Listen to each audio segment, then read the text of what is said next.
ॐ भूर्भुवः स्वः तत्सवितुर्वरेण्यं भर्गो देवस्य धीमहि धियो यो नः प्रचोदयात्। ॐ शांति शांति शांति।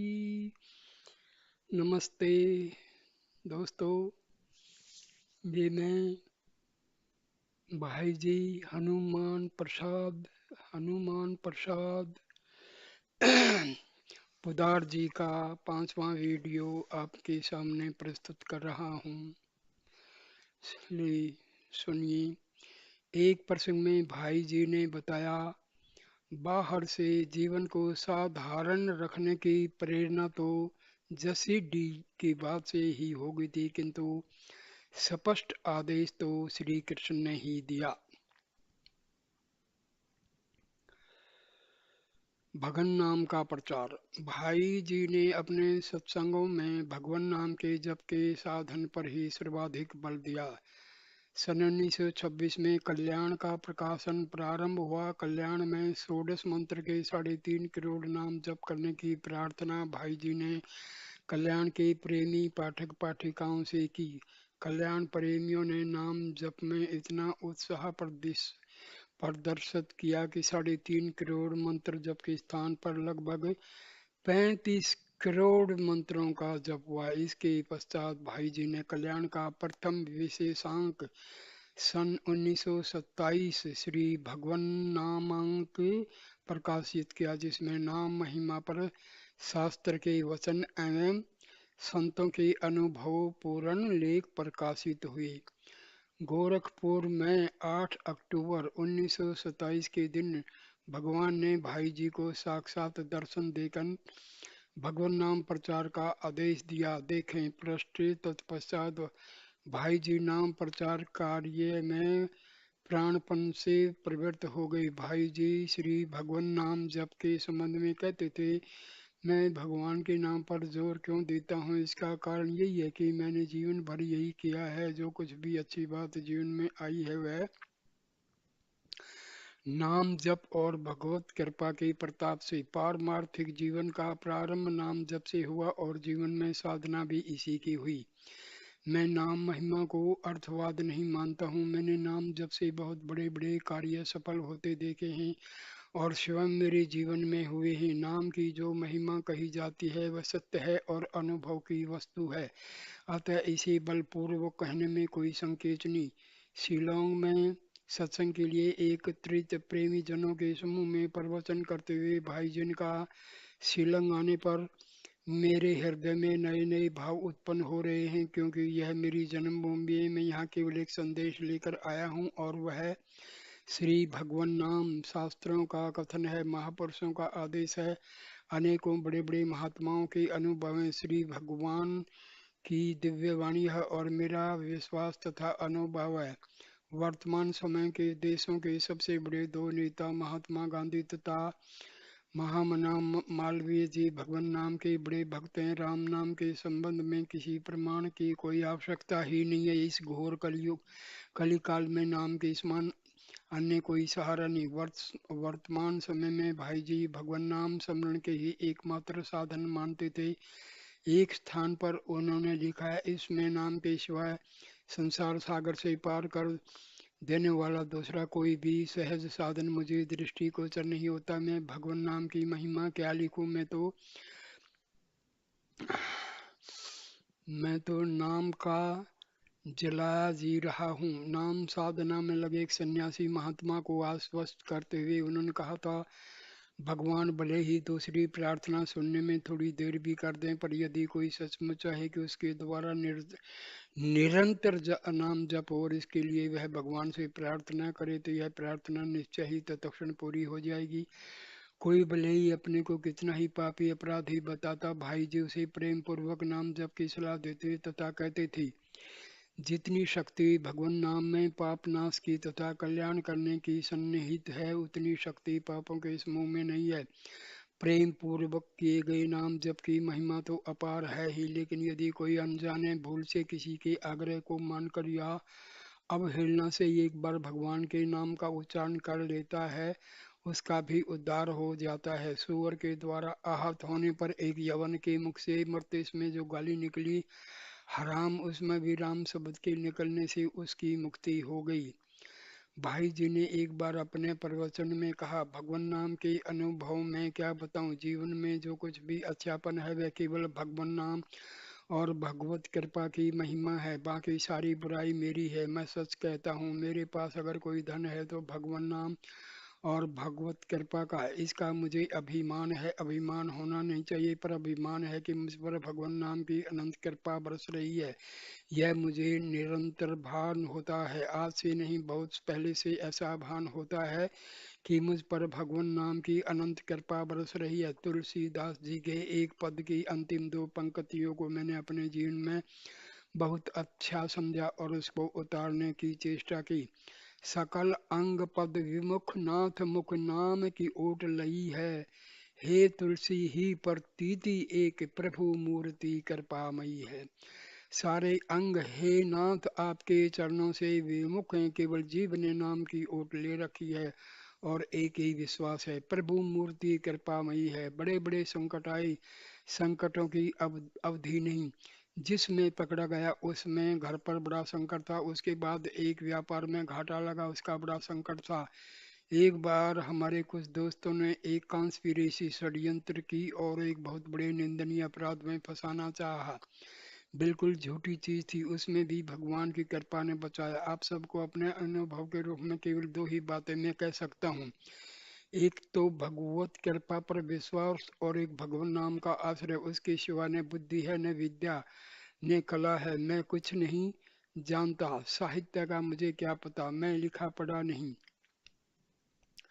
परंतु सभी जगह बड़े बड़े साहित्यिक लोगों ने मुझ पर कृपा की। हिंदुस्तान के मूर्धन्य बड़े बड़े लेखकों का कल्याण में सहयोग मिला। श्री विष्णु दिगंबर श्री के महान संगीताचार्य मुझे संगीत सिखाने के लिए महीने तो घर पर आए, पर मैं अभागा कि सीखा नहीं। इतना उनका प्रेम मेरे प्रति था। देश के बड़े बड़े मूर्धन्य व्यक्ति जैसे मालवीय जी, लोग मालवीय जी को पंडित जी कहते थे, परंतु मैं उनको बापू जी ही कहा करता था। उन मालवीय जी के परिवार में मैं था। गांधी जी ने मुझे अपने परिवार का माना। श्री अरविंद के साथ मेरा संबंध रहा। मेरे अयोग्य होते हुए क्यों इतनी बातें हुई, मैंने अनुभव किया मेरी अयोग्यता का की अपेक्षा भगवान की कृपा कहीं अधिक बड़ी शक्ति रखती है और वह कृपा मुझ पर निरंतर बरसती रही है।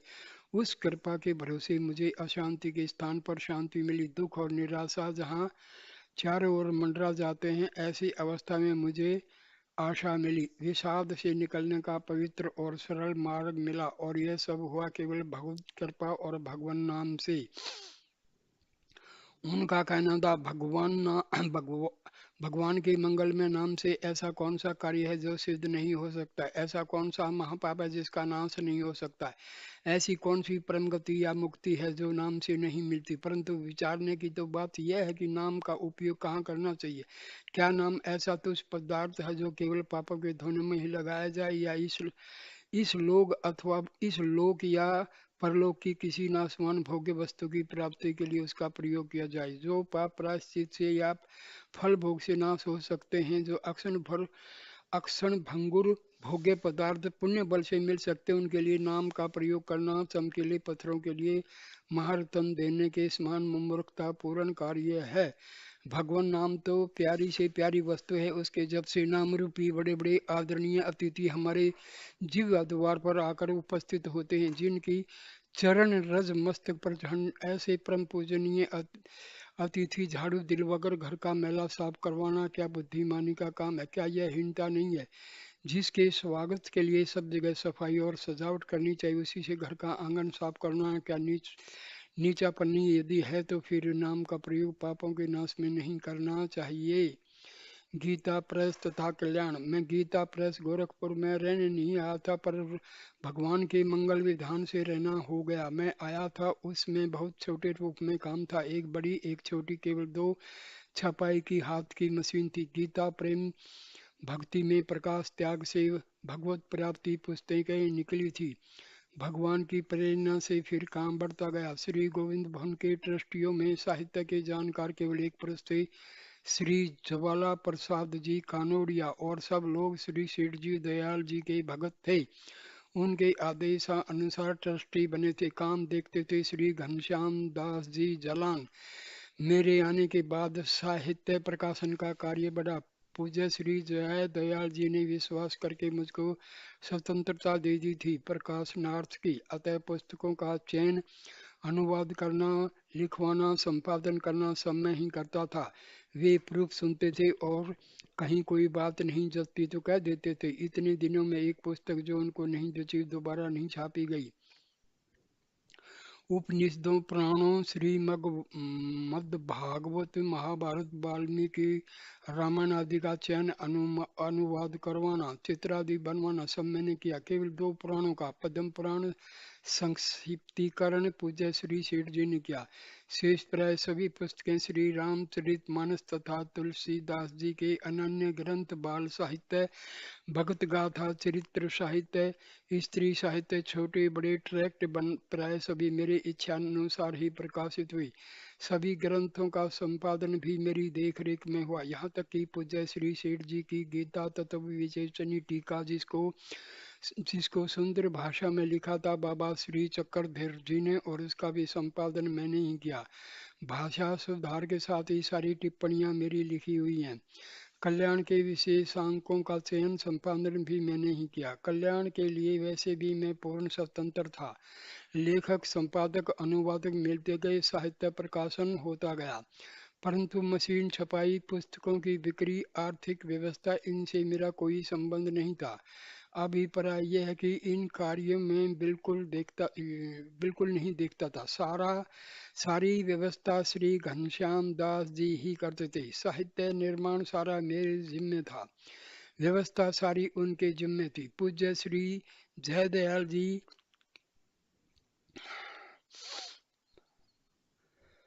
हर एक व्यवस्था का ध्यान रखते, बड़ी दिलचस्पी से देखते और उनके आदेशानुसार श्री घनश्याम दास जी अपने प्रस्ताव की, सुझाव की उनसे स्वीकृति लेकर व्यवस्था करते थे। और ट्रस्टी तो नाम के थे। उस समय केवल श्री भगवत सेवा के भाव से आए हुए कुछ लोग थे। श्री गंगा प्रसाद जी, पंडित लादो राम जी, श्री बिहारी लाल जी, श्री सुखदेव जी, ये सभी निष्काम भाव से केवल खर्च मात्र लेकर प्रेस की सेवा करते थे। कुछ समय बाद श्री बजरंग लाल आ गए थे। भाई रामेश्वर बाजारियो थे। मजदूरों का झंझट था नहीं, अतः व्यवस्था का कार्य भली भांति चलता था। अब पूज्य श्री सेठ जी तथा श्री घनश्याम दास जी के देहावसन के बाद साहित्य प्रकाशन का कार्य तो किसी तरह चल रहा है, पर व्यवस्था में अस्तता व्यवस्था आ गई है। उसका बड़ा कारण यह है कि वर्तमान में मजदूर मनोवर्ती जिसके कारण झंझट बने ही रहते हैं। दूसरा कारण है कि कार्य को सुचारू रूप से एकमत होकर देखे जाने की व्यवस्था का अभाव। श्री लादू राम जी का देहावसन हो गया, श्री बिहारी लाल जी ने अपना व्यापार कर लिया, श्री सुखदेव जी का भी देहावसान हो गया, रामेश्वर पहले ही चले गए थे। श्री बजरंग लाल जी को पक्षाघात होने से अच्छे होने पर भी वे पूरा काम नहीं कर पाते। गंगा प्रसाद जी काम देखते हैं पर वे प्राय वृद्ध हो चले हैं। स्थायी रूप से रहकर भी किसी विभाग में पूरी जिम्मेदारी के साथ काम करने वाले जानकार अनुभवी पुरुष अभी कोई है नहीं। ट्रस्टी सभी प्रेस का हित चाहते हैं, किसी निजी स्वार्थ नहीं है। मैं दोष तो नहीं देता, पर यह कहना पड़ता है कि कुछ ट्रस्टियों का परस्पर मतभेद, एक दूसरे के प्रति प्रेम का अभाव, एक दूसरे में दोष देखने की प्रवृत्ति तथा अहम भाव का पोषण सुचारू रूप से कार्य की व्यवस्था होने में बाधक सा हो रहा है। भगवान सबको सद्बुद्धि दे। कल्याण का कार्य अभी तो चल ही रहा है। गीता प्रस्तुता कल्याण के प्रति सभी वर्ग के लोगों की बड़ी सद्भावना है। आचार्य, साधु, महात्मा तथा सभी धर्मों के विद्वान, सरकारी गैर सरकारी, राजनीतिक क्षेत्र की विभिन्न पार्टियां सभी कल्याण से प्रेम करते हैं। इसका प्रधान कारण है कल्याण की भगवत प्रेरित नीति। कल्याण का किसी भी धर्म, संप्रदाय, मतांतर तथा किसी भी क्षेत्र के साधु, महात्मा, आचार्य, फकीर, पादरी आदि से कोई विरोध नहीं। कट्टर सनातनी धर्मी होते हुए भी तथा सनातन धर्म का प्रचार मुख्य उद्देश्य होने पर भी किसी भी मत संप्रदाय की अच्छी बातें कल्याण में बिना संकोच आदर सहित प्रकाशित की जाती हैं। यदि देखा जाए तो इससे उदार सनातन धर्म के सिद्धांतों का भी प्रचार होता है। विभिन्न संप्रदाय धर्म के लोग अपनी बात पढ़ने के लिए कल्याण लेते हैं, पर कल्याण लेने पर अन्य लेख भी उनके पढ़ने में आ ही जाते हैं। इसलिए कल्याण के विशेषांकों का बड़ा आदर है सभी श्रेणी के लोगों में, और इसी से गीता प्रेस के प्रति सबकी आत्मीयता एवं ममता है। यह जो मेरे द्वारा गीता प्रेस और कल्याण का कार्य हो रहा है, इसमें वास्तव में मेरा कृतित्व कुछ भी नहीं है। मैं यदि इसके लिए गर्व करूं तो वह सर्वथा मिथ्याचार और अपराध होगा। मैं तो साहित्य संगीत कला विहीन अज्ञान तिमिर रामदेव साक्षात एक जंतु मात्र था। भगवान ने अपने आप स्वाध्याय का दीर्घकालीन सुयोग दिया। संत महात्मा भक्ति विद्वानों का संग प्राप्त हुआ। निर्बाध असीम अक्षेत्र मिला। बताने सिखाने तथा सहायता देने वाले समर्थ साथी मिले। यह सब भगवत कृपा तथा भगवत प्रेरणा से ही हुआ। बिना किसी योजना के जिस प्रभु ने अपनी इच्छा से तुच्छ को विशाल किया, गीता प्रेस के कार्य को इतना बढ़ाया, उसकी चतुर्दिक प्रगति वे प्रभु जब तक इसे देखना और चलवाना चाहेंगे तब तक किसी भी बाधा विघ्न या साक्षात विध्वंसक भाव से भी इसका कुछ नहीं बिगड़ेगा और यह चलता रहेगा। और जिस क्षण प्रभु इसे रखना नहीं चाहेंगे उस दिन कोई भी शक्ति इसे बचा नहीं सकेगी।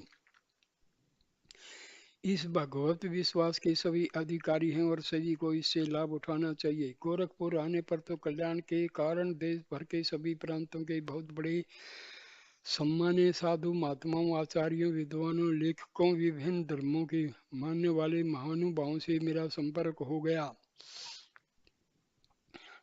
कल्याण के संपादन कार्य में भगवत कृपा से विशिष्ट श्रेणी के विद्वानों का अपूर्व सहयोग प्राप्त हुआ। कल्याण से ही जाकर श्री पंडित नंद दुलारे जी वाजपेयी उज्जैन विश्वविद्यालय के कुलपति हुए। पंडित श्री शांतनु बिहारी जी द्विवेदी आज अखंडानंद जी के नाम से प्रख्यात भारत के प्रमुख विद्वान महात्मा हैं। श्री मुनि लाल जी आज स्वामी सनातन देव जी के नाम से आदर्श सन्यासी के रूप में प्रसिद्ध हैं। कल्याण के पंडित भुवनेश्वर नाथ जी मिश्र आज गया कॉलेज के प्रिंसिपल हैं। कल्याण के श्री राजबली जी पांडे जबलपुर विश्वविद्यालय के उपकुलपति हैं।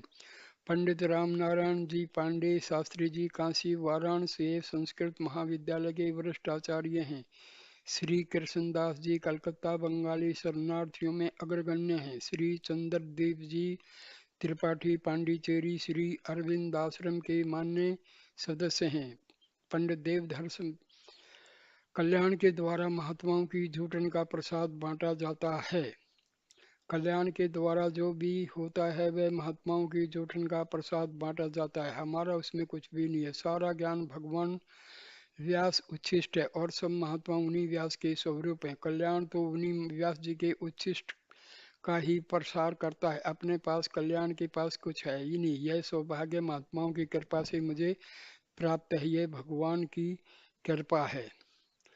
कल्याण की नीति के संबंध में भाई जी का निम्नलिखित पत्र ध्यान देने योग्य है। प्रिय महोदय, सप्रेम हरि समरन, आपका कृपा पत्र मिला, धन्यवाद। आप कल्याण को बराबर पढ़ते आ रहे हैं, यह बड़ी प्रसन्नता की बात है। कल्याण एक धार्मिक पत्र है। सनातन धर्म से संबंध रखने वाली प्रत्येक बात का प्रचार कल्याण द्वारा होता है। इसका प्रधान विषय अध्यात्म ही है। भक्ति, ज्ञान और वैराग्य, निष्काम कर्म, योग, वर्णाश्रम, आश्रम धर्म, सदाचार, सती धर्म, नारी धर्म आदि सभी विषयों पर कल्याण द्वारा प्रकाश डाला जाता है। हिंदू शास्त्र में वेद, उपनिषद, पुराण, महाभारत, रामायण आदि ग्रंथों का बहुत ऊंचा स्थान है। इन्हीं ग्रंथों में हमारी संस्कृति का परम दिव्य उज्ज्वल स्वरूप चित्रित है। अतः इन्हीं के आधार पर कल्याण में अधिकांश विचार प्रकट किए जाते हैं। इन सब में भी गीता का स्थान महान है। गीता के अनुसार जीवन बनाने से मनुष्य का प्रत्येक व्यवहार आध्यात्मिक उन्नति का, भगवत पूजन का साधन बन जाता है। गीता ने मुख्यतः दो निष्ठाओं का वर्णन करके उन्हें भक्ति के साथ संयुक्त कर मणि कांचन योग उपस्थित किया है। कल्याण किसी व्यक्ति के मत की ओर आकर्षण होकर अपनी समझ के अनुसार भगवान के मत का प्रकाश करता है। कल्याण गीता को कर्मयोग और ज्ञान योग दोनों निष्ठाओं का प्रतिपादक मानता है। कल्याण ने अब तक इसी नीति से गीता को देखने और समझने का प्रयास किया है। कल्याण किसी व्यक्ति या व्यक्तिगत सिद्धांत का प्रचारक न होकर निष्पक्ष शास्त्रीय सिद्धांत का ही प्रचार करना अपना ध्येय मानता है। पर कल्याण किसी पर सिद्धांत को लादना भी नहीं चाहता। जो अपनी शुद्ध दृष्टिकोण से गीता में केवल संन्यास का प्रतिपादन मानते हैं वे वैसी बात मान सकते हैं, और जो केवल निष्काम कर्म को ही गीता का मुख्य सिद्धांत मानते हैं वे भी अपने मत के लिए स्वतंत्र हैं। कल्याण अपनी बात कहता है, किसी का खंडन नहीं करता। कल्याण यह दावा भी नहीं करता कि गीता के संबंध में वह जो मानता वही ठीक है।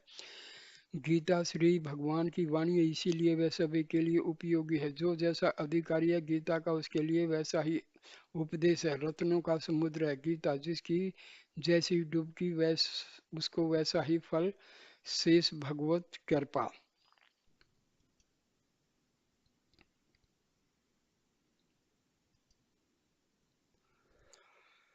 कल्याण की निर्धारित नीति का श्री भाईजी ने कितनी दृढ़ता से पालन करते थे, इससे समझने के लिए श्री सेठ जी को लिखा निम्नलिखित पत्र सहायक होगा। ये 25 अक्टूबर 1929। परम पूज्य पर सादर प्रणाम। शारदा बिल के बाबत लिखा तो ठीक है, इस कानून का मैं बड़ा विरोधी हूँ। केवल कन्या की आयु के नाते ही नहीं वर्ण धार्मिक के विषय में कानून के द्वारा हस्तक्षेप से कारण भी इस कानून को रद्द करवाने और आइंदे इस तरह का कानून न बने, इसके लिए जरूरत है सरकार के मन में यह जमा देने की। यदि कहीं सरकार किसी को खुश करने के लिए ऐसा करेगी तो उसकी दिशा भी काबुल के अमानुतल्ला सी हो सकती है। कानून तोड़कर जेल जाना और सरकार के विरुद्ध लोकमत जागृत करना ही इसका इलाज है।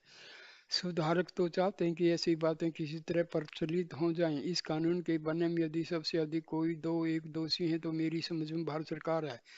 उसने अपने सब मेंबर से वोट न दिलवाते हुए अपना पक्ष खुले तौर पर उसके पक्ष में जाहिर न किया होता तो यह कानून नहीं बनता।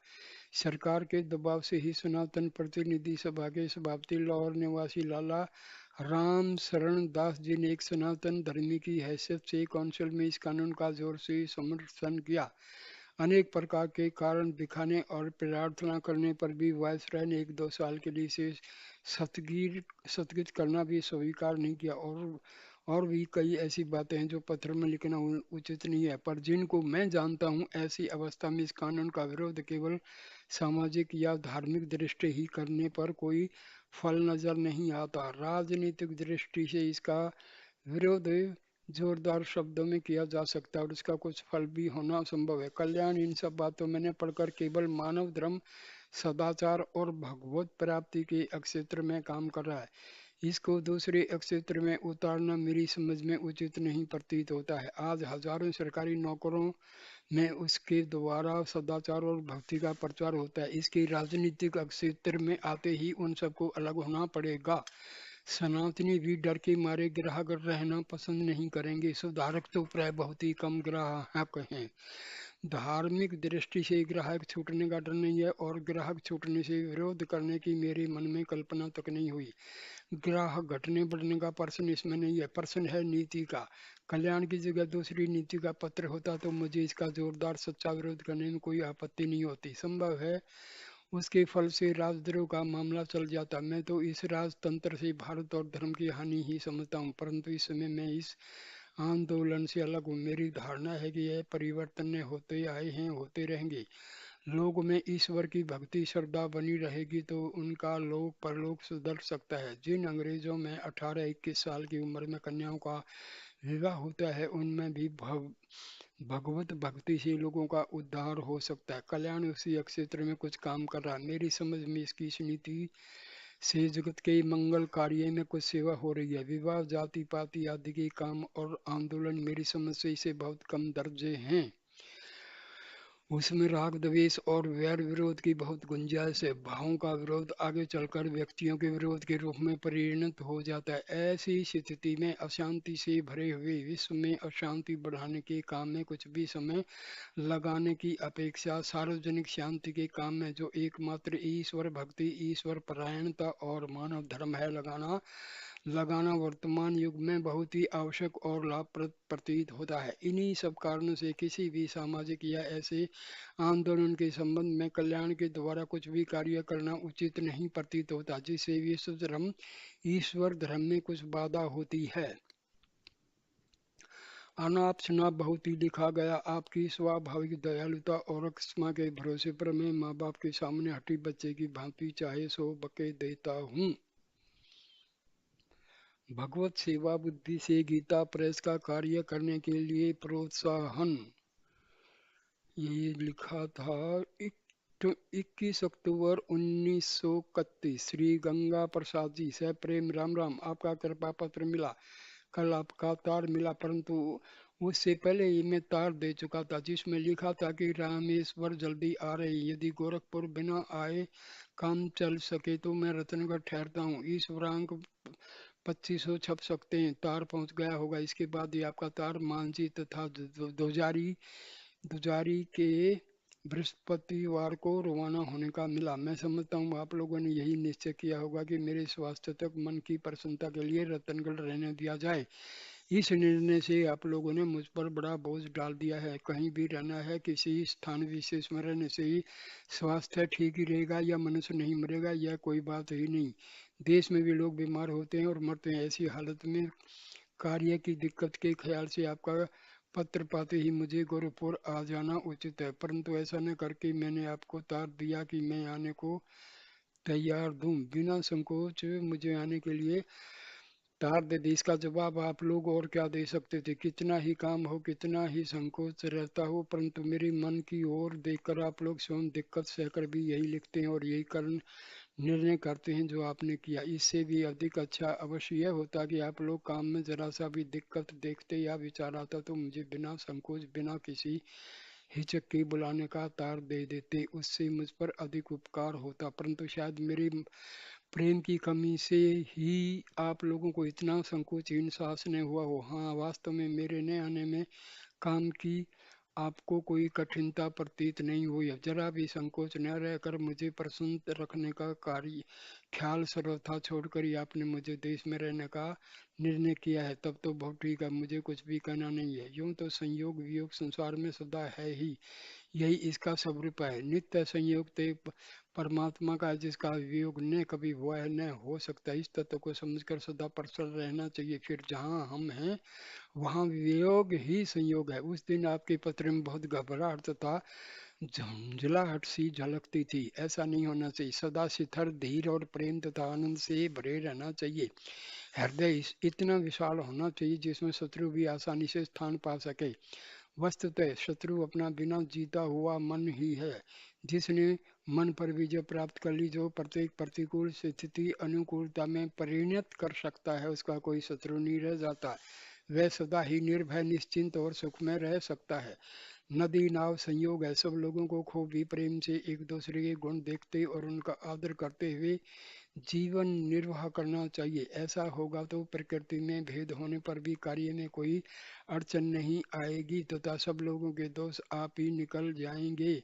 गुणों के देखने और गुणों का आदर करने से ही गुण बढ़ते हैं और दोषों के देखने और दोषों पर आलोचना करने से दोष बढ़ते हैं। यह सिद्धांत मान लेना चाहिए।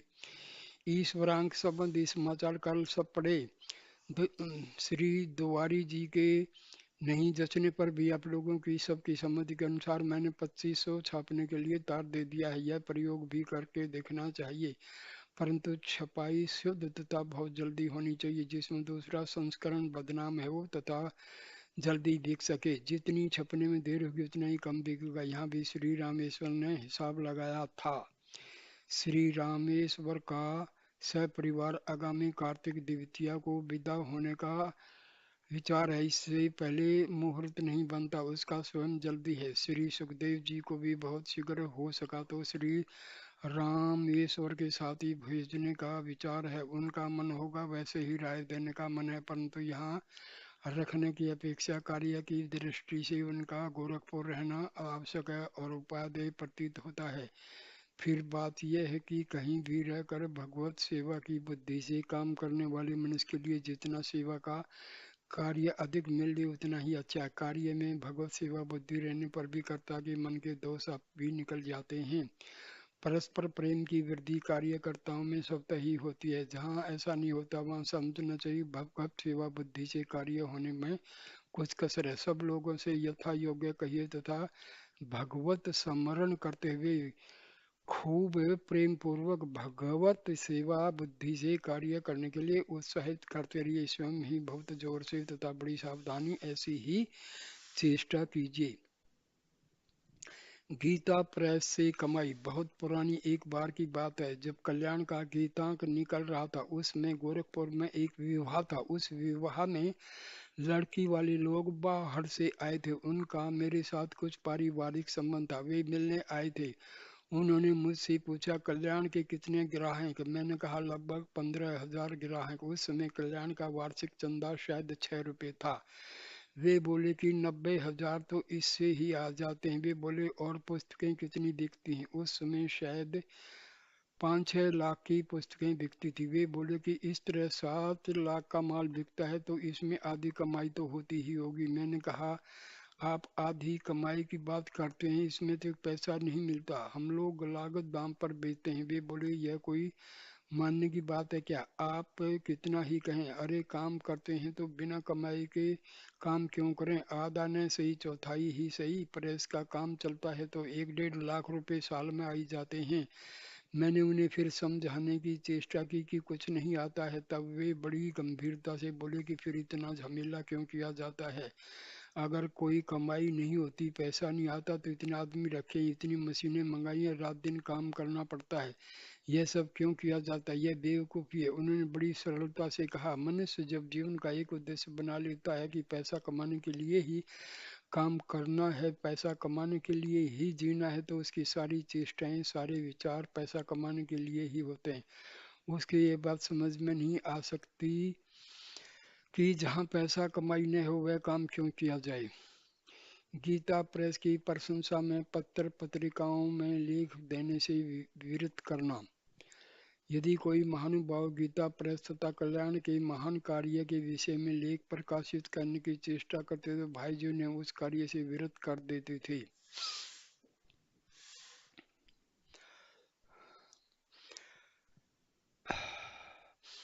गीता प्रेस एवं कल्याण के माध्यम से किए गए महान कार्य। गीता प्रेस तथा कल्याण के माध्यम से भाई जी ने जो अतुलनीय कार्य किया, उस संबंध में उनकी अपनी मान्यता क्या थी, यह उनके निम्नलिखित पत्र से स्पष्ट हो जाती है।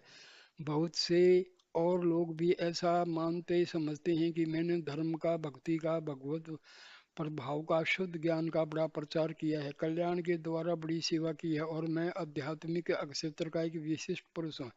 ऐसी ही और भी बहुत सी बातें कही जाती हैं, पर मेरा अंतर्यामी जानता है कि मैं क्या हूँ, कैसा हूँ। गीता प्रेस की स्थापना की थी परम श्रद्धेय ब्रह्मलीन श्री जय दयाल जी गोविंदका ने। कल्याण भी एक अन्य किन्हीं मित्र की प्रेरणा से निकला था। मैं तो योग्यता न होने पर भी वैसे ही जबरदस्ती काम में जोत दिया गया और बार बार काम छोड़कर भागने की इच्छा होने पर भी मुझे भगवान की सुविधा नहीं मिल पाई।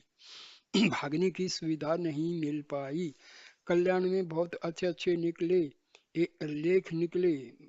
गीता प्रेस के द्वारा भी आध्यात्मिक धार्मिक ग्रंथ का कुछ प्रकाशन हुआ, पर बिना किसी भी योजना के अपने आप ही संयोग बनते गए। योग्य से योग्य विद्वान तथा अपने विषय के अनुभवी लेखक मिलते गए, प्रेरणा मिलती गई और काम होता गया। किया किन्हीं ने, हुआ किन्हीं की बुद्धि से, ज्ञान किन्हीं का, व्यवस्था किन्हीं की और सबके साथ नाम मेरा जुड़ता रहा। इस प्रकार जो यश कीर्ति हुई, नाम जुड़े रहने से उसका भागी मैं बना। सदा तो मन से नहीं, पर कभी कभी मन से भी इस श्रेय की कीर्ति को मैंने स्वीकार किया, अब भी कर रहा हूँ। यह अवश्य ही मेरी दुर्बलता है, यह है मेरा स्वरूप पुरुषार्थ है एवं अनुभव। हाँ, भगवत कृपा ने यद्यपि उस पर मेरा विश्वास आंशिक ही है, मुझे बहुत बचाया। मिथ्या श्रेय की दुर्बलता को विशाल रूप में बढ़ने नहीं दिया, नहीं तो पता नहीं कितना मिथ्या अभिमान बढ़ता और वह किस पतन के गहरे गड्ढे में मुझे गिरा देता। भगवत कृपा ने केवल इसी विपत्ति से नहीं बचाया। जब जब धनमान के बहुत बड़े प्रलोभन आए, तब विवेकों को जगाकर उचित मार्ग प्रदर्शन किया। जब जब पतन के प्रसंग आने को हुए तब तब पहले से ही ऐसे प्रतिबंध लगा दिए गए कि उधर झांकना भी संभव नहीं रहा। भगवत कृपा से ही भगवान के नाम का यत किंचित आश्रय रहा जो अब भी है। पूर्ण रूप से तो नहीं परंतु आंशिक रूप से मैं श्री तुलसीदास जी के इन शब्दों को अपने लिए दोहरा सकता हूँ। सकल अंग पद विमुख नाथ मुख नाम की ओट लई है। हे तुलसी ही प्रतीति एक प्रभु मूर्ति कृपामयी। कल्याण के आलोचकों के प्रति आदर भाव। पंडित बनारसी दास चतुर्वेदी ने कल्याण की अनुचित आलोचना की तो पंडित राम दुलारे वाजपेयी ने उसका उत्तर देने की भाई जी से अनुमति मांगी। तब भाई जी ने लिखा, ये सन 1936 की बात है। श्री नंद दुलारे जी वाजपेयी M.A. काशी, सामान्य वाजपेयी जी सादर प्रणाम। आपका पत्र मिला। आपके एक दिन गोरखपुर और ठहरने का पता लगता तो पुनः आपके संग का अनुलाभ करने का प्रयत्न किया जाता। इस बार आपसे मिलकर और बातें करके बहुत सुख प्राप्त हुआ। यद्यपि पहले पहल की भेंट थी परंतु मालूम ऐसा होता था कि मानो बहुत पुराना घनिष्ठ परिचय है और यह मधुर प्रेम के रूप में परिणत हो गया है। इसमें प्रधान हेतु आपका सराहनीय सत्य स्वभाव ही है। मेरे और कल्याण के संबंध में आपके चित्त में जो शुभ संस्कारों का उदय हुआ है उसमें भी प्रधान कारण आपकी गुण ग्रहणी चित्तवृत्ति ही है। गुण दोष सभी में होते हैं परंतु गुण ग्रहण गण का स्वाभाविक है। दोषों की ओर दृष्टि ने डालकर गुण ही ग्रहण किया करते हैं। यही उनके स्वभाव की महिमा है। कल्याण के जजमानों के बौद्ध धरातल के संबंध में विशुद्ध भावना से केवल लोगों के भ्रम निवारण आप कुछ लिखना चाहते हैं, यह आपकी बड़ी कृपा है। आपकी शिक्षा से मैं कभी किसी व्यक्तिगत वैमनस्य को कारण नहीं समझता। आपके कथनानुसार किंचित स्वाभाविक उत्तेजना के साथ साथ कर्तव्य पालन की प्रेरणा ही प्रधान कारण है। अन्य के प्रतिकार और निवारण के लिए उत्पन्न कर्तव्य पालन की आपकी शुभ भावना कल्याण के प्रति आपकी स्नेह और मेरे प्रति अकृत्रिम प्रेम का तथा अनुग्रह का करते हृदय से आदर करते हुए मैं इस संबंध में कुछ निवेदन करना चाहता हूँ। वह यह है कि सम्मान्य पंडित बनारसी दास जी चतुर्वेदी के साथ मेरा पुराना प्रेम का संबंध है। उनके साथ मेरी जैसी घनिष्ठ आत्मीयता है उसे देखते उन्हें मेरे या कल्याण के संबंध में सब कुछ लिखने के अधिकार हैं। प्रेम में ऐसा अधिकार बिना खटके होना चाहिए। साथ ही मेरा यह अनुमान है कि उन्होंने जो कुछ लिखा है सो शुद्ध मजाक की भावना से ही लिखा है, बुरी नीयत से नहीं। अतः मेरे लिए तो उनका मजाक आनंद पूर्वक ही आनंद वर्धक ही होना चाहिए। थोड़ी देर के लिए यह भाव भी लिया जाए तो मैं अभी नहीं मानता कि उन्होंने बुरी नीयत से ही व्यंग किया है। तो भी मुझे तो उनका आदर ही करना चाहिए और इस व्यंग से भी लाभ उठाना चाहिए। एक बात और है, दृष्टिकोण के भेद से एक बड़ी वस्तु भिन्न भिन्न दर्शकों को भिन्न भिन्न प्रकार की प्रतीत हो सकती है। जब मुझे अपनी बुद्धि के कांटे पर सबको तोड़ने का हक है तब दूसरे को भी वही हक क्यों नहीं होना चाहिए। मनुष्य अपनी ही आंखों से जगत को देखता है। अन्य की भावना न होने पर भी दृष्टि भेद से दर्शन में जो अंतर रह सकता है अवश्य ही कल्याण के जजमानों से यदि उनका अभिप्राय ग्राहकों से है तो उन्होंने ग्राहकों की सूची देखकर बिना ही अनुभव किया है। कल्याण के ग्राहकों में वैसे महानुभाव भी बहुत से हो सकते हैं जिनका बौद्धिक धरातल सामान्य चतुर्वेदी की दृष्टि में भौतिक कदाचित बहुत ऊंचा हो। अब रही कल्याण के हानि लाभ की बात, सो इस संबंध मेरा यह निवेदन है कि हानि लाभ जो कुछ होता है सो होगा ही, ऐसा मेरा विचार है। जिस अंतर्यामी की इच्छा से स्वतः ही कारण बनकर कल्याण के प्रचार में यत किंचित उन्नति हुई है उसकी इच्छा अब इसके विपरीत होगी तब स्वतः ही वैसे कारण बन जाएंगे। मुझे तो कल्याण की उन्नति के लिए रत्ती भर भी गर्व नहीं है क्योंकि अपनी अक्षुद्रतम योग्यता और कार्य अक्षमता को देखते गर्व का रत्ती भर कारण नहीं दिखता और न मैं इसके अवश्यंभावी पतन को ही अपने प्रयत्न से रोक सकता हूँ। मैं तो केवल यंत्र मात्र हूँ और समस्त कृपालु महानुभाव से सच्चे हृदय से यह आशीर्वाद चाहता हूँ। और अभी भी मैं जो मौखिक रूप से अपने को यंत्र मात्र कहता हूँ मैं वास्तव में कभी लीला मैं के हाथ का यंत्र मात्र बन जाऊं। ऐसी व्यवस्था में बहुत विनय के साथ आपसे करबद्ध प्रार्थना करता हूं कि आप कल्याण के और मेरे संबंध में किसी भी पत्र में कुछ भी न लिखें। अपनी मूक सद्भावना से मुझे बल प्रदान करते रहें। इसमें तो कोई संदेह नहीं कि लेखन की अपेक्षा आत्मा का बल अनंत गुना अधिक है। मैं आपसे लेखनी की नहीं, आत्मा की शुद्ध सहायता चाहता हूँ। आपकी इच्छा का मैंने बाध्य होकर विरोध किया है, इसके लिए प्रेम के बल पर आपसे बारंबार अक्षमा याचना करता हूँ। आपका स्वास्थ्य अच्छा होगा, आपकी कृपा तो है ही, आशीर्वाद दीजिए। सब मिली करहु कृपा एहि भांति, सब तजी भजो राम दिन राति। श्री माधव जी, देवधर जी और अन्य सबको प्रणाम। सप्रेम नमस्कार, हरि समरण। गीता प्रेस के कर्मचारियों की सुविधा का ध्यान। भाई जी गीता प्रेस के कर्मचारियों की सुविधा का कितना ध्यान रखते थे तथा धार्मिकता के नाम पर जबरदस्ती त्याग के वे कितने विरुद्ध थे। इनका जो विचार था ना, बहुत ही उच्च कोटि का था। वो सबका भला सोचते थे।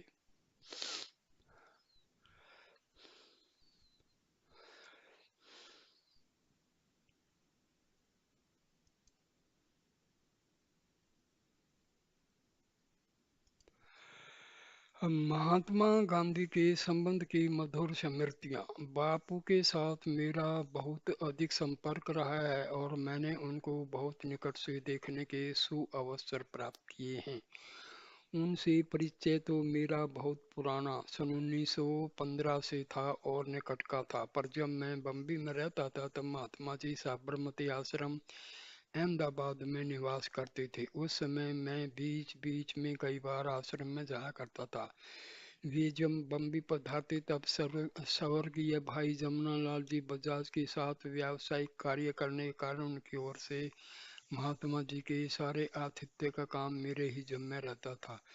महात्मा जी बम्बई में मेरे घर पर भी कई बार पधारे थे। उनका मेरे साथ संबंध प्राय वैसा ही कौटुंबिक था जैसे उनका अपने पुत्र भाई देवदास के साथ था। बापू के संबंध की अनेक मधुर स्मृतियां कुछ यहाँ दी जा रही हैं।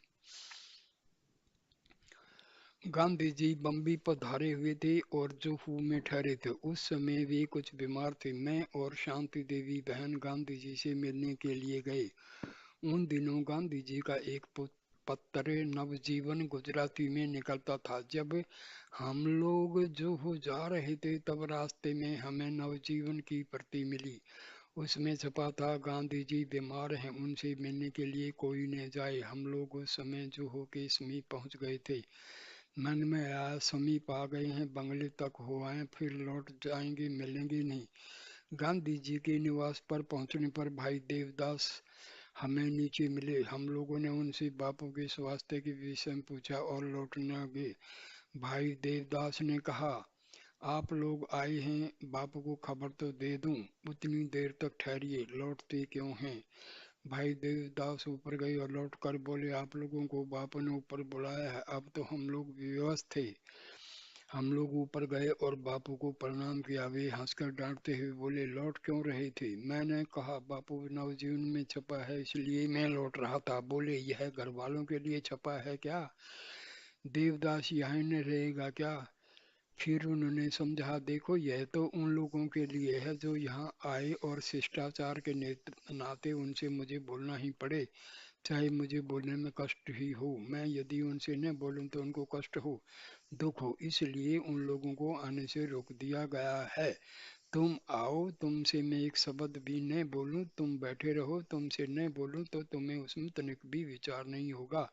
अतएव तुम्हारे आने में मुझे क्या संकोच है। आए हो, कुछ देर बैठो। हम लोग कुछ देर बैठे, फिर लौट आए। दूसरा संस्मरण। एक हमारे लक्ष्मणगढ़ के ब्राह्मण थे, उनका नाम था बालू राम जी। वे पढ़े लिखे नहीं थे, पहले आसाम में किसी फर्म में नौकरी करते थे। वहां से माल खरीदने कलकत्ता जाया करते थे। वे किसी के आड़त में माल खरीदते। भगवान की उन पर बड़ी कृपा हुई। एक दिन उनके मस्तिष्क में यह बात आई कि कोई कपड़े की आड़त करता है, कोई गल्ले की। हम भगवान के नाम की आड़त का व्यापार क्यों न करें। उन्होंने नौकरी छोड़ दी। उस समय जमाने में खर्च बहुत कम था और लोगों की आवश्यकताएं भी आज की तरह बेहद बड़ी हुई नहीं थी। उन्होंने सोचा हमारा कार्य तो थोड़ी में चल जाएगा, ब्राह्मण कहीं से मिल जाएगा। नौकरी छोड़कर भगवान नाम की आड़त करने लगे। वे हर एक के पास जाते, समझाते, खींचते, फुसलाते, लालच देते और भगवान के नाम जप की प्रतिज्ञा करवाते। बड़े बड़े बही खाते रखते थे और प्रतिज्ञा करा के वही में उसकी सभी करवाते थे। मुसलमानों के पास भी जाते, ईसाइयों जैनियों के पास भी जाते, कहते भाई तुम जिसको भगवान मानते हो उसी का जप करो। उनकी भाइयों को मैंने देखा है, लाखों लोगों का उन्होंने नियम दिलवाया होगा। एक बार बापू बम्बई पधारे थे, लेबरनम रोड पर ठहरे थे। उस समय मेरे साथ बालूराम जी थे, जो राम नाम के आड़तिया कहलाते थे, ठहरे हुए थे। श्री जमुना लाल जी बजाज भी बम्बई में थे। मैं जमुना लाल जी बजाज तथा राम नाम के आड़तिया तीनों गांधी जी के पास गए। गांधी जी ने पंडित जी का पूरा परिचय पूछा। बालूराम जी ने अपनी बही खोलकर सामने रख कर बोले इस पर सही करो और नाम जप करो। वे वैसे ही बोलते थे। हम लोगों ने गांधी जी को सब बातें बताई। वे बड़े प्रसन्न हुए, बोले भगवान में लोगों को लगाना बड़ा अच्छा काम है। थोड़ी देर रुक कर बोले देखिए आप कहें तो मैं सही कर दूं, पर एक बात है, जब मैं अफ्रीका में था तब संख्या से नाम जप करता था, पर अब तो मेरा दिन भर नाम जप चलता है। जब इसकी संख्या नहीं है तब उसको संख्या में क्यों बांधते हैं। इस पर जमना लाल जी ने कहा बापू आपको सही करने की आवश्यकता नहीं है। बापू ने सही नहीं की। तीसरा संस्मरण। कल्याण का भगवान नामांक निकलने वाला था। सेठ जमुना लाल जी को साथ लेकर मैं बापू के पास गया राम नाम पर कुछ लिखवाने के लिए। बापू ने हंसकर कहा जमुना लाल जी को साथ क्यों लाए हो? क्या मैं इनकी सिफारिश मानकर लिख दूं? तुम अकेले ही क्यों नहीं आए? सेठ जी जमुना लाल जी मुस्कुराए। मैंने कहा बापू जी बात तो सच है, मैं इनको इसलिए लाया था कि आप लिख ही दें। बापू हंसकर बोले अच्छा इस बार माफ करता हूँ, आइंदा ऐसा अविश्वास मत करना। फिर कलम उठाई और तुरंत नीचे संदेश लिख दिया। नाम की महिमा के बारे में तुलसीदास ने कुछ भी कहने को बाकी नहीं रखा है। द्वादश मंत्र, अष्टाक्षर इत्यादि इस मोहजाल में फंसे हुए मनुष्य के लिए शांतिप्रद है। इसमें कुछ भी संख्या नहीं है। जिससे जिसको शांति मिले उस मंत्र पर वह निर्भर रहे, परंतु जिसको शांति का अनुभव ही नहीं है और जो शांति की खोज में है उसके तो अवश्य राम नाम पारसमणि बन सकता है। ईश्वर के सहस्त्र नाम कहे जाते हैं। इसका अर्थ यह है कि उसके नाम अनंत हैं, गुण अनंत हैं। इसी कारण ईश्वर नामातीत और गुणातीत भी है, परंतु देहधारी के लिए नाम का सहारा अत्यावश्यक है। और इस युग में मूढ़ और निरक्षर भी राम नाम की एकाक्षर मंत्र का सहारा ले सकता है। वस्तुतः राम उच्चारण की दृष्टि से एकाक्षर ही है और ओंकार में और राम में कोई फर्क नहीं है, परंतु राम महिमा बुद्धिवाद से सिद्ध नहीं हो सकी है, श्रद्धा से अनुभव साध्य है। संदेश लेकर मुस्कुराते हुए बाबू बोले तुम मुझसे ही संदेश लेने आए हो, जगत को उपदेश देने के लिए, खुद भी कुछ करते हो। रोज नाम जप का नियम ले लो तो तुम्हें संदेश मिलेगा, नहीं तो मैं नहीं दूंगा। मैंने कहा बापू मैं कुछ जप तो रोज करता ही हूँ, अब कुछ और बढ़ा दूंगा। बापू ने यह कहकर कि भाई बिना कीमत ऐसी कीमती चीज थोड़ी ही दी जाती है, मुझे संदेश दे दिया। सेठ जी जमनालाल जी को कुछ बातें करनी थी, वे ठहर गए। मैंने चरणास्पर्श किया और आज्ञा प्राप्त करके लौट आया। चौथा संस्मरण। गोरखपुर आने अर्थात अगस्त 1927 के पश्चात किसी काम से मैं बम्बई गया था और वहां से रतनगढ़ जा रहा था। उस समय अहमदाबाद होकर गाड़ी जाती थी। बम्बई से चलकर जब गाड़ी बदलने के लिए मैं अहमदाबाद उतरा तब गांधी जी के दर्शनार्थ उनके आश्रम पर गया। अहमदाबाद के निकट ही गांधी जी का साबरमती आश्रम था। मैं आश्रम पर पहुंचा। मेरे हाथ में कल्याण का अंक था।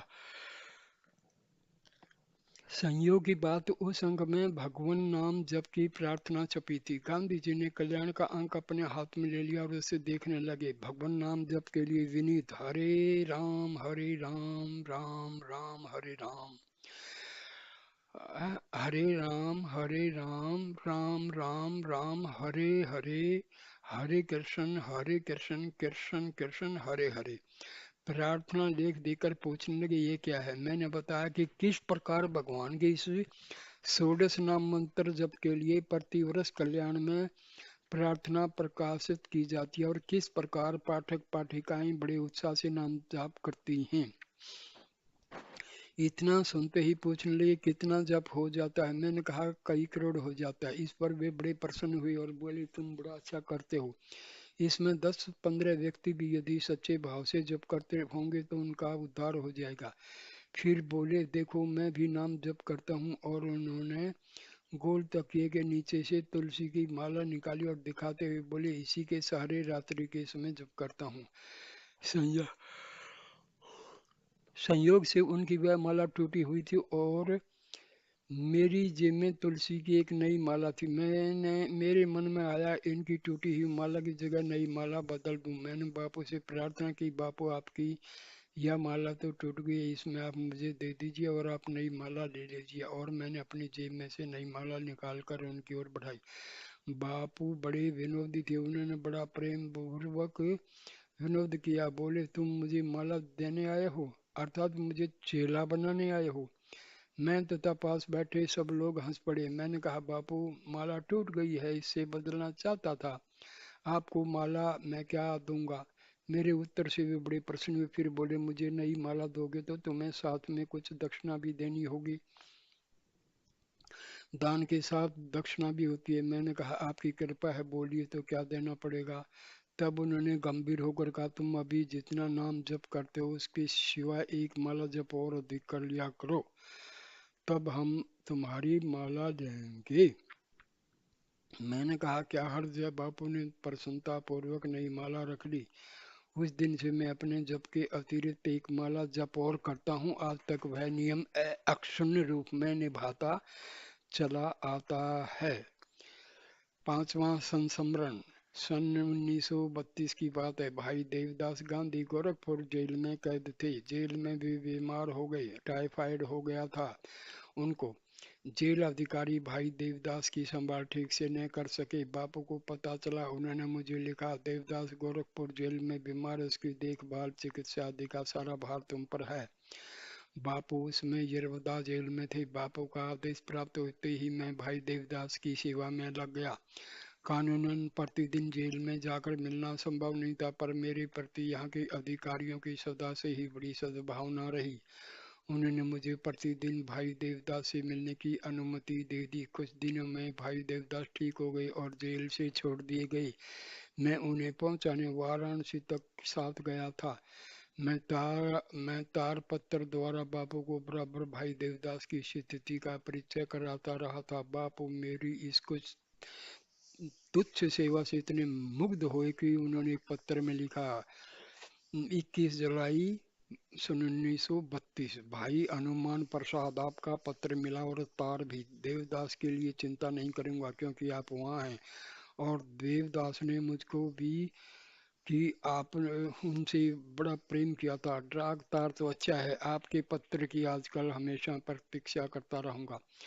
कल्याण के साथ बाबू की स्मृति जड़ी हुई है। कल्याण में भारी विज्ञापन छापने और पुस्तकों की समालोचना न करने का सिद्धांत उन्हीं की सम्मति से स्वीकार किया गया था, जो अब तक भगवत कृपा से चल रहा था। सिद्धांत की दृष्टि से सातवीं बात, सातवां संस्मरण। सिद्धांत की दृष्टि से पूज्य भाई जी ने गांधी जी के साथ भी समझौता नहीं किया। उनको वे शास्त्रीय सिद्धांत पर कितना स्पष्ट लिखते थे यह निम्नलिखित पत्र से लगता है।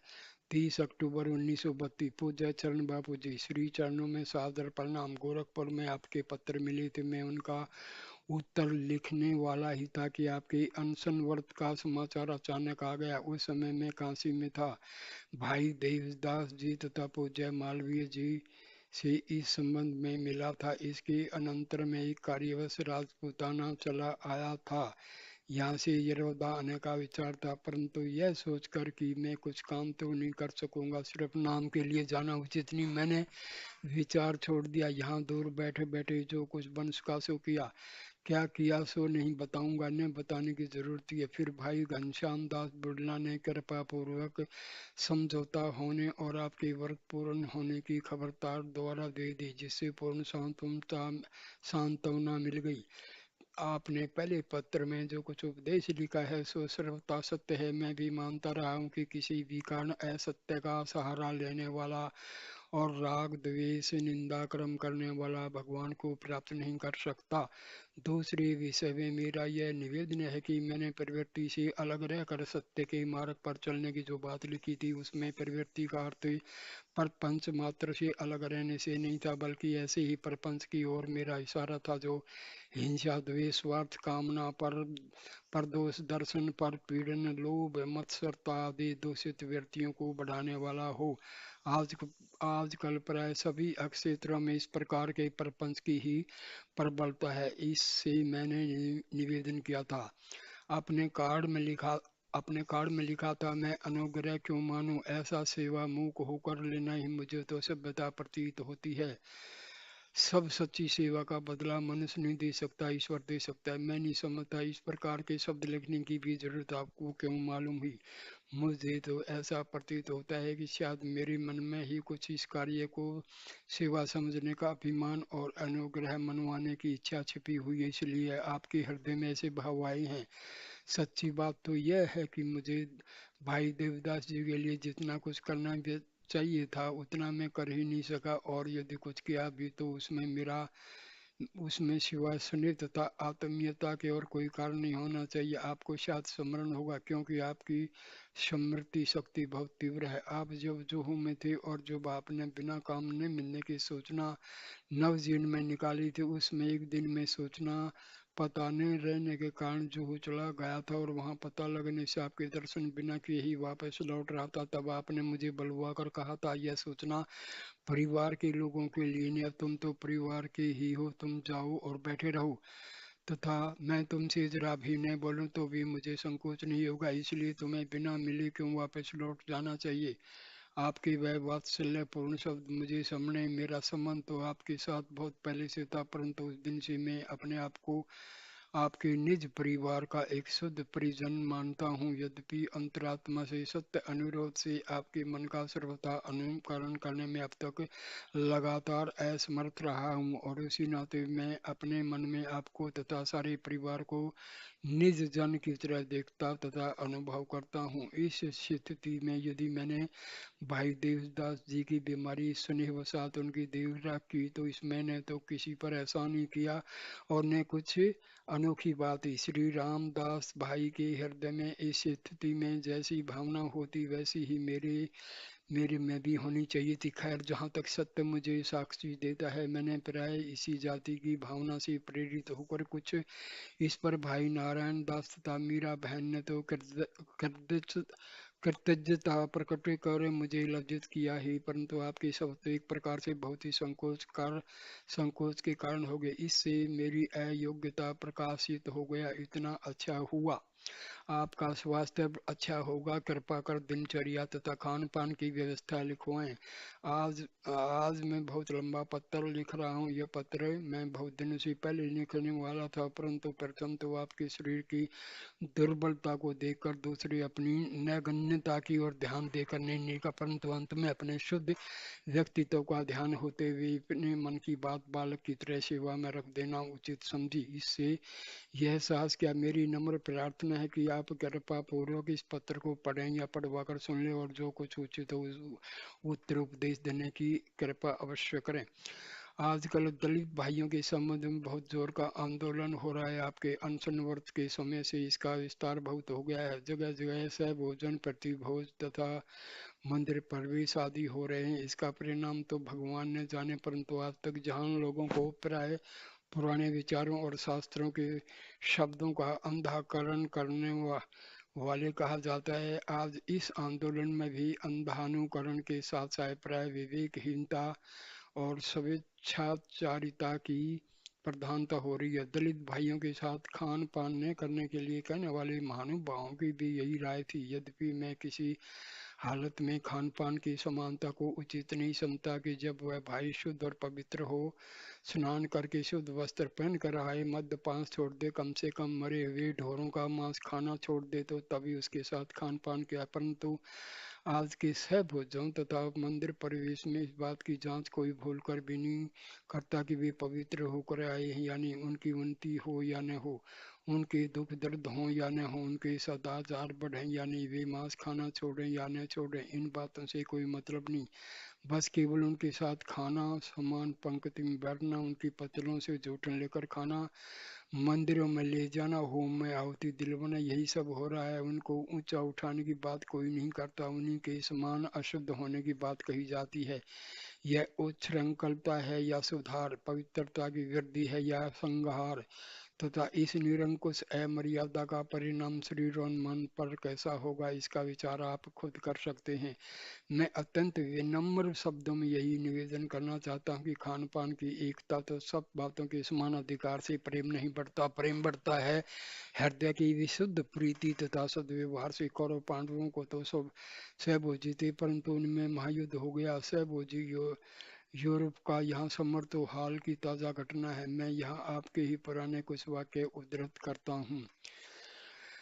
नंबर 1, हिंदू धर्म भिन्न भिन्न वर्णों में रोटी बेटी के व्यवहार की ओर आग्रह पूर्वक अरुचि प्रकट करता है। हिंदू धर्म संयम की सीमा पर पहुंच सका है। आत्मा की मुक्ति के लिए देह के दमन का आदेश देने वाला यह धर्म है। इस प्रकार हिंदू धर्म में बाप को बेटे के साथ बैठकर खाना ही चाहिए, ऐसी विधि नहीं है।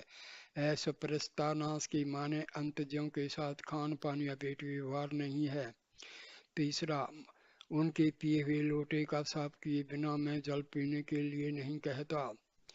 एक साथ भोजन करने से मित्रता बढ़ती होती तो यूरोप का महायुद्ध न होता। पांचवी बात, वैष्णव में मैंने बहुत सी माताओं को देखा है जो माता का पालन करती, उसमें और औद्धत्य आता हो, यह मैंने नहीं देखा। यह सब बातें केवल समय और तालीम से संबंध रखती हैं।